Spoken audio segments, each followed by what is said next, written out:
కంటోన్మెంట్లో ఎక్కడ కూడా నిధుల కొరత లేదు. నాకు తెలిసి మొత్తం 7 నియోజకవర్గాల్లో ఇక్కడ జరిగినంత అభివృద్ధి ఎక్కడ జరగలేదు.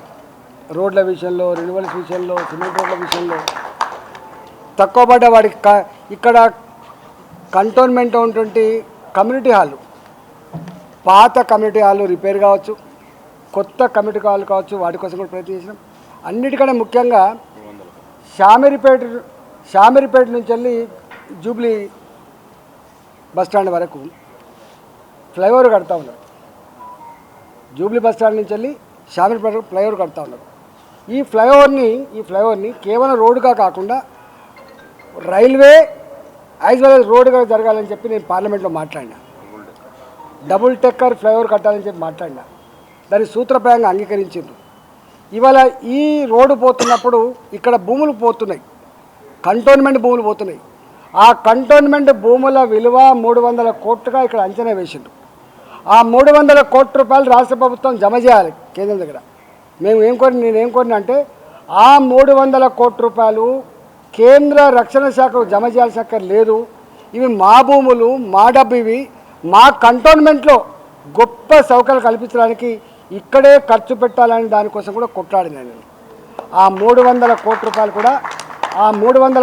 కూడా రేపు ఇక్కడే వచ్చేటువంటి ఆస్కారం ఉండదు. మీకు తెలుసు ఈ విమాన నగరం ఉంటుంది, కొన్ని పనులు ఎట్లుంటాయి చెప్తున్నా. 30 ఏళ్ళుగా మీరు రాయాలి, ఇది 30 ఏళ్ళుగా ఇక్కడ బేగంపేట నుంచి వెళ్ళి రావాలంటే వర్షం పడితే మొత్తం బ్లాక్ అయిపోతుంది. అన్నిటికంటే ముందు వరదలు వచ్చే ప్రాంతం ఈ ప్రాంతమే, మీకు తెలుసు అది. అయితే బాటిల్ లెక్క ఉంది, ఎవడు సాహసం చేయలేదు.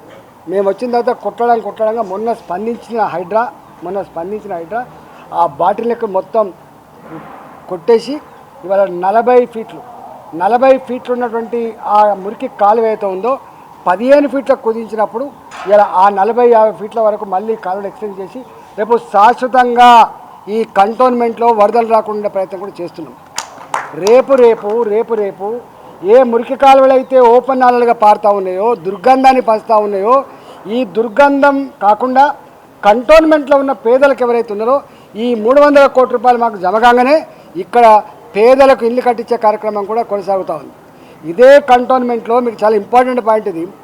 ఇక్కడ కంపాషనెట్ పోస్టులు వాళ్ళ ఇళ్లలో పనిచేసిన చనిపోతే వాళ్ళ పిల్లల నౌకలు వస్తాయి. కంపాషనెట్ పోస్టులు ఇక్కడ 120 మందికి పెండింగ్ ఉండే.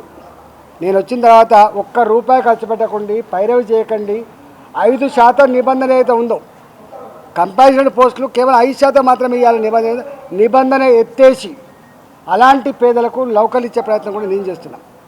ఎన్నడూ కనివిని. అందుకని కంటోన్మెంటు నాకు తెలిసి నేను ఒక 100 సార్లు వచ్చి ఉండొచ్చు. ఇవాళ నాకు తెలిసి ఇంతవరకు ఈ పార్లమెంటు చరిత్రలో లేదా దీని చరిత్రలో ఎంపీలు దీన్ని 100 సార్లు వచ్చిన చరిత్ర లేదు. గుర్తుపెట్టుకోండి. పనులు మాత్రమే కాదు, విశ్వాసం కలిగించడం, ధైర్యం కలిగించడం, మేము ఉన్నటువంటి భరోసా కల్పించడం చాలా ఇంపార్టెంట్. అదంతా మీరు సాక్ష్యం. కాకపోతే మీరు నా రోజు రాయాలంటే నీ పేపర్ సరిపోవు కాబట్టి మీరు రాయారు.